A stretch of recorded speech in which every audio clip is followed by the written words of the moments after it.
Pardon the interruption, but I'm Mike Wilbon. It's National Stress Awareness Day, Tony. Where you feeling stressed right now? Tony Kornheiser, three places: my chest, my jaw, and in the depths of my soul. Ooh, what can I tell you? That last one's going to be tough to get through the show with. Yeah, I'll make it through the show, but afterwards it's a total collapse situation. That's the way it goes. Welcome to PTI, boys and girls. In today's episode, Trae Young gets ejected, the Minnesota Wild produce two memorable moments, and Tim Legler joins us for 5 good minutes. But we begin today with the one competitive play-in game from last night, where Golden State beat Memphis to punch their ticket into the main draw of the Western playoffs.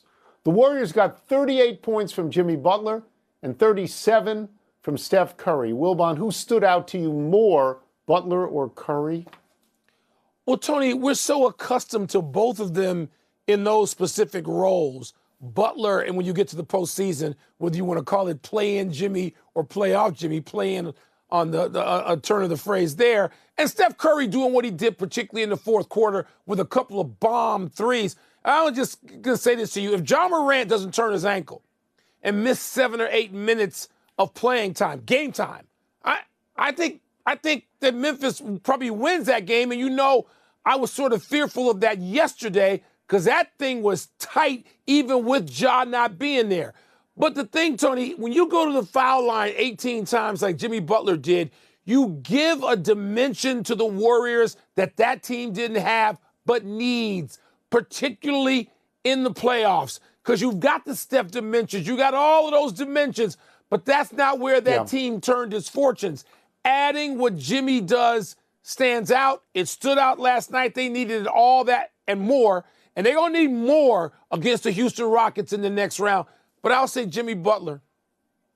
Yeah, okay. First, I'm going to say that I believe I had this. I believe I said yesterday to you that I would take Steve Kerr over some guy who had coached 9 games in the NBA and had lost 5 of them. I believe I said to you I would take Jimmy Butler and Steph Curry over Ja Morant because Jimmy Butler had led a team to the NBA Finals and Steph Curry had been to multiple NBA Finals and won multiple NBA Finals, and Ja Morant's playoff record is 7-12. I believe I declaratively picked the Warriors where you did not. You ended up saying you give them a 6 out of 10 chance. So and I'm that's what it credit was. For this one. That's the reality, and not what you're describing. Now to the question of Butler and Curry. It depends on when you were watching the game. For the first 3 quarters, the answer is Jimmy Butler. He had 34 points in the first 3 quarters. And that's why you call him playoff Jimmy, and you don't care about playoff P, because he's not the real deal and Butler is. But at the end of the game, it was Steph Curry. I believe, and I got all my information here from putting Brian Windhorst on the podcast this morning, I believe Steph Curry had 10 points in the last minute 50. I believe he made 2 plays when he was being double-teamed to get the ball on an inbound situation, to get fouled, to make 4 foul shots. And then he harassed the inbounder to such a degree that it was a 5-second call. So I think it depends on when you watched, but that both of these guys did exactly what the Warriors asked from them. Exactly. And clutch time, Tony. There's a reason they call it clutch time. And Steph Curry looked like Jerry Rice getting away from a safety in a corner to take that inbounds pass you mentioned. It was brilliant. They were both. But don't make it sound declarative, okay? They barely beat Memphis with Ja Morant missing key minutes. So ask Windhorst about that, too. I was declarative. In last night's early game, Orlando crushed the Hawks ultimately. Orlando fans chanted, "We want Boston," and they'll get the Celtics starting Sunday afternoon in the best of 7. The Hawks, meanwhile, await the winner of tonight's Heat-Bulls game. Trae Young expressed his displeasure with last night's officiating by throwing a hard pass to referee James Williams, for which he got 1 tech, then playing keep away from referee Pat Frayer, for which he received a 2nd tech, and you know what happens then. Get out. Tony, you more focused on how the Magic moved on or how Trae Young went out? So I told you yesterday I had no intention of watching this game. I didn't watch it. I'm glad I didn't rush home to watch this game because there's no game. It's a 25-point game. It's no game. Trae Young deserved to be run from this game. He deliberately antagonized the referees. Plus, if my math is correct, he was 8 for 21 from the field, 1 of 5 from 3. So he had a totally lousy game and was run and left that game early, right? I mean, that's what happened last night. And then it wasn't that early, he said, it was over. Yeah, it was over. Okay. So he said afterwards that he'll be better in the next game, to which I would say, ask me if I care. Now, Orlando gets Boston. Last year, as you remember, Boston beat every team in the playoffs, either 4-1 or 4-0. So I don't expect that to be a long series. Mike, I could have talked with you for 5 to 10 minutes on the Warriors game. I'm finding it hard to go 40 seconds on this game, except to say that if I was the general manager of the Hawks, I would have Trae Young in my office today. And I would say to him, what exactly were you doing? I'll tell you what he was doing. Whether or not he got there as a way to justify what he did, or whether he intended to. And now you and I, all the time, praise Pat Riley, Phil Jackson, Chuck Daly, everybody back to Red Auerbach for what they do setting up the officials on the off day. Trae Young went one better, and he named the teammates, the young teammates who are not as even famous yet, right, as Orlando's terrific young future all-star wings. He named his guys. And he said, I'm doing it for them. And that plays in a locker room. And if you're the GM of the Hawks, you damn well better call Trae Young in and say, thank you for having your guys' backs, and we will split the fine. No, Trae Young did the right thing. Now, I care more about Orlando getting to Boston. Kenny Smith said on Turner last night, he thinks Orlando could get 2 games. I don't know that I want to go that far. I see it being a game and a half, maybe. But Orlando's coming. Not yet. It's too early for them. They're not even where Houston is. But I'll give Trae Young. I'll give Trae Young a golf clap.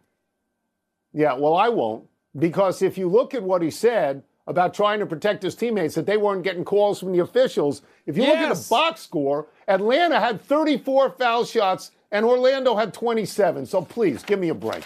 Let's move to hockey. And a nice story at Minnesota last night. The Wild needed to make it into overtime against the Ducks to get the 1 point they needed to make the playoffs.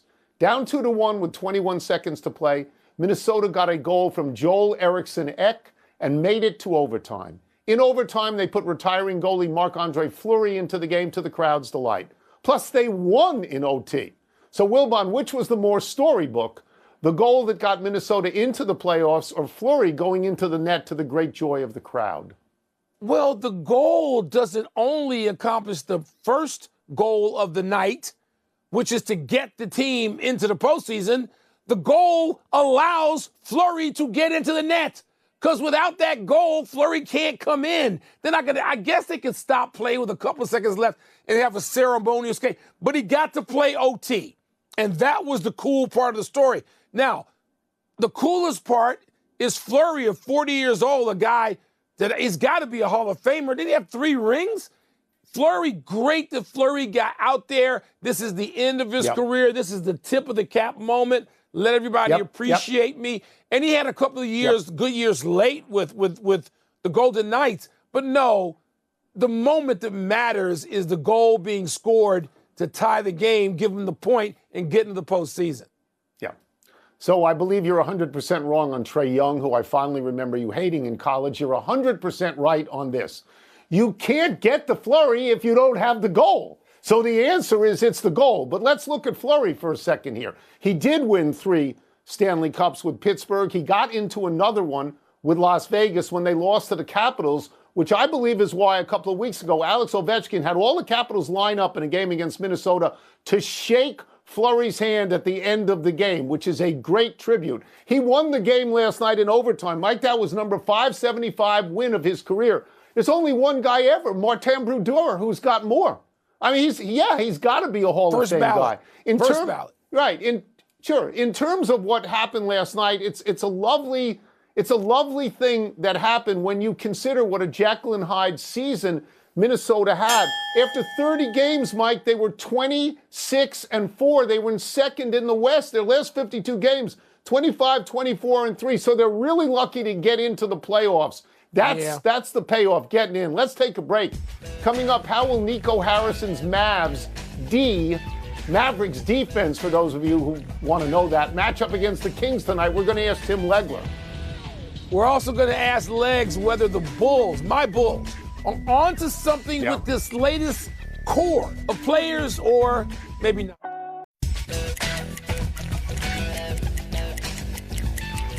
We have two more play-in games tonight, which makes it a perfect time to bring in our great friend, ESPN NBA analyst Tim Legler. Tim, let's start with this.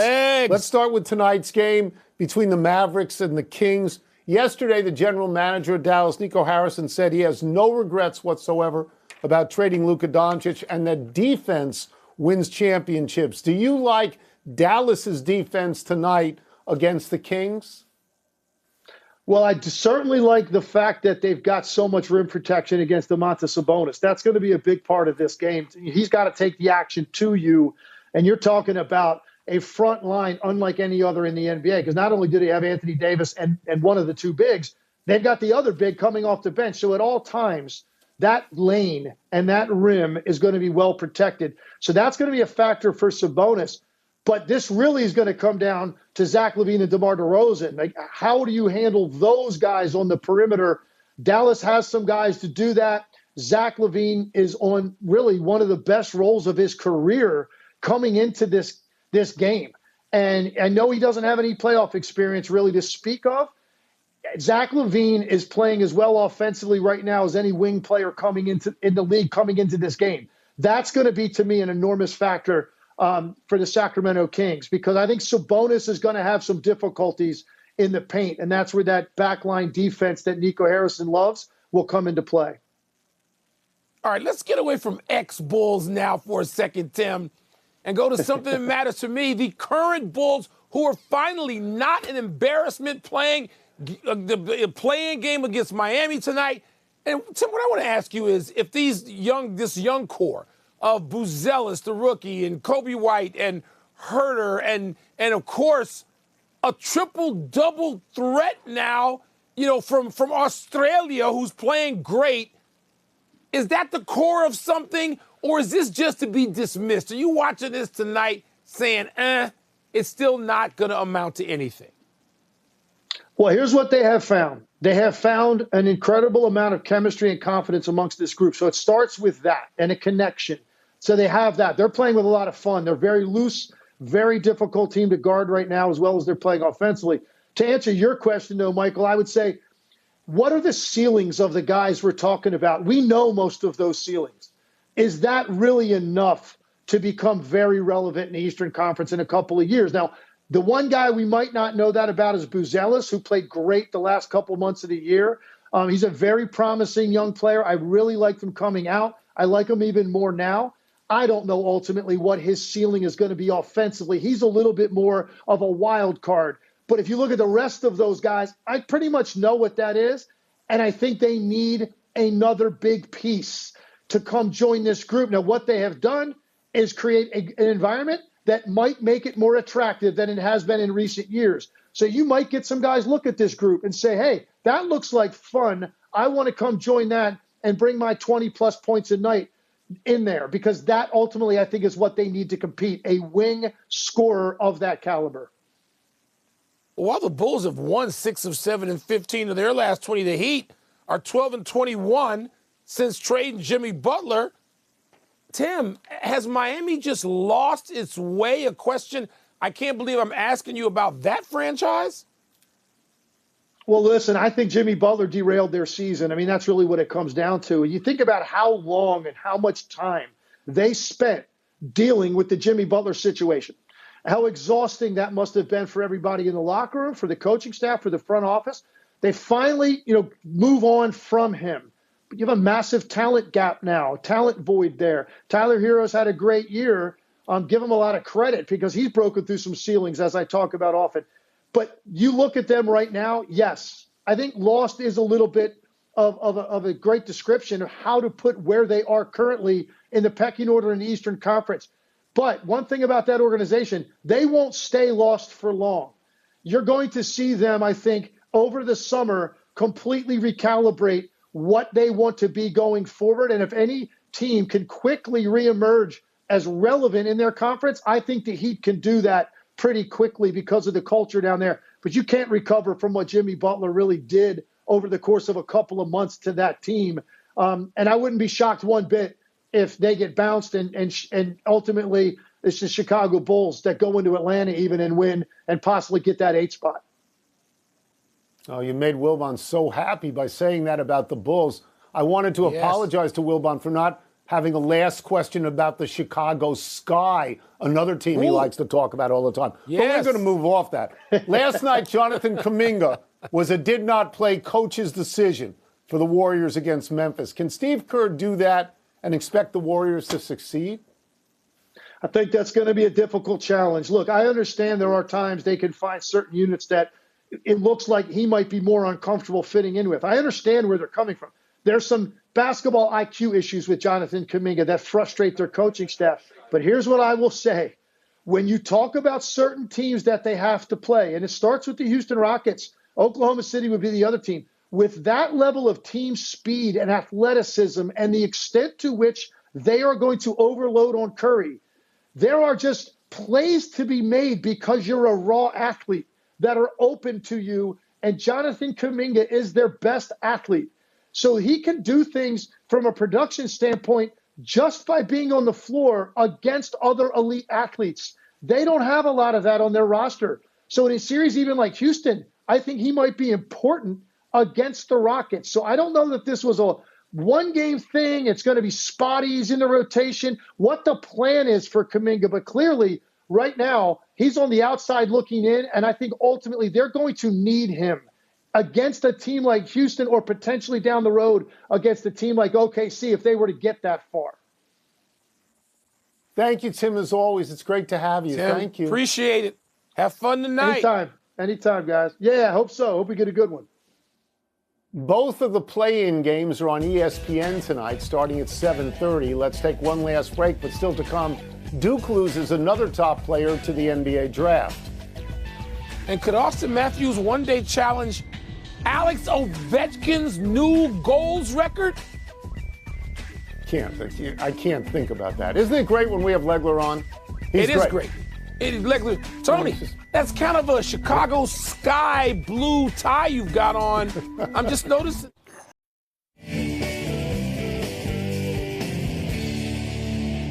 Happy time, people. Happy 73rd birthday, Bill Belichick. Come on, be honest. How many of you really thought he'd take a job coaching college football? Nobody did. But the NFL didn't seem to want him, and the North Carolina job came open, and Belichick finally remembered that his dad was a college coach and actually spent a couple of years at Chapel Hill. So here we have maybe the greatest NFL coach of all time as a rookie in the ACC. With the transfer portal and the ability to pay players, college football is really just pro football in different stadiums. The most intriguing question in all of college football is how will Bill Belichick do at North Carolina this year? Now he's causing a stir by popping up at high schools across America. Tony, happy 78th birthday. Kareem Abdul-Jabbar, quickly, how old were you the first time you saw Lou Alcindor? 15 years old. I saw him in the lobby of the old Madison Square Garden, and I'd never seen anyone that big. Happy anniversary to two GOATs. On this day 26 years ago, Wayne Gretzky announced his retirement after 20 seasons in the NHL. Gretzky played one last game 2 days later for the New York Rangers against the Pittsburgh Penguins. And in that game, Gretzky recorded one last assist, number 1,963. And on this day 22 years ago, Michael Jordan played his last NBA game, scoring 15 points for the Washington Wizards in a loss to Philadelphia. Jordan got a 3-minute standing ovation in Philadelphia. Jordan had gone to the Wizards as president and general manager and opted to play 2 seasons there, missing the playoffs both times. There are a lot of great players in those two sports. Bobby Orr, LeBron James, Bill Russell, Kareem. Those are the GOATs. Yep. Happy trails to an easy out for the Chicago Cubs. With 2 outs in the bottom of the 5th of last night's game, Padres star Manny Machado popped up foul ball towards right field. Kyle Tucker somehow dropped it for an error. 3 pitches later, Machado popped one up around home plate, and it was Cubs third baseman Gage Workman's turn to fumble. Machado then used his extra chances to his advantage, homering to deep left off Shota Imanaga. That gave the Padres a 1-0 lead, though the Cubs ultimately won the game 2-1 in 10 innings, ending San Diego's 11-game home winning streak to start the season. I hate that we lost Brendan Steele for the rest of the season, But Imanaga is an ace, baby. He's lights out. Yeah, I mean, you got that win as a Chicago Cubs fan. That's not a win. Justin when Steele. you miss two, I said Brendan. When you miss two foul Steele. balls like that, and then Machado hits one out, you think to yourself, we're done, right? You don't think you're going to come back and win Won that one. game in extras with a triple in the 10th. Yeah. Here we go to the big finish. Duke's Kneppel declared for the draft. Do you like his game? Yes, I mean, especially his shooting. I wonder about Malowatch and, are all three of those kids from Duke, the front line, are they all going to be gone? We don't know about Malowatch yet. We don't know about 2/3 of them yet. We don't know about Flag yet. Austin Matthews scored his 400th last night, 6 games faster than your boy Ovi. Is that significant? We're not going down that road now because you got 400 to go. It's too early to go down that road. Florida A&M University is reportedly hiring Charlie Ward as its head basketball coach. Does that make sense? Played 11 years in the NBA. Yes, it makes great sense. Glad to see the HBCUs going after it a bit. Tyler Soderstrom of the A's, Soderstrom, hit 2 home runs last night, now leads the majors with 8. I guess you're impressed, right? I don't even know the guy's got 3 multi-homer games already. He's batting almost .330. Come on. Last one, Clayton Kershaw pitched 3 scoreless innings today in his first AAA rehab start. Is that a big deal? Only in the context of what it leads to, which is hopefully Kershaw coming back to beat Kershaw soon. Back to the bigs. That's what you want to see. We're out of time. Try and do better the next time. I'm Tony Kornheiser. I'm Mike Wilbon. Same time tomorrow, knuckleheads. And now, your Sports Center. Kershaw and I know about the stress foot surgery. In the bottom of my soul. Mike with tonight's PTI bonus topic. All right, Wilbon, which 9-10 game are you more intrigued by tonight?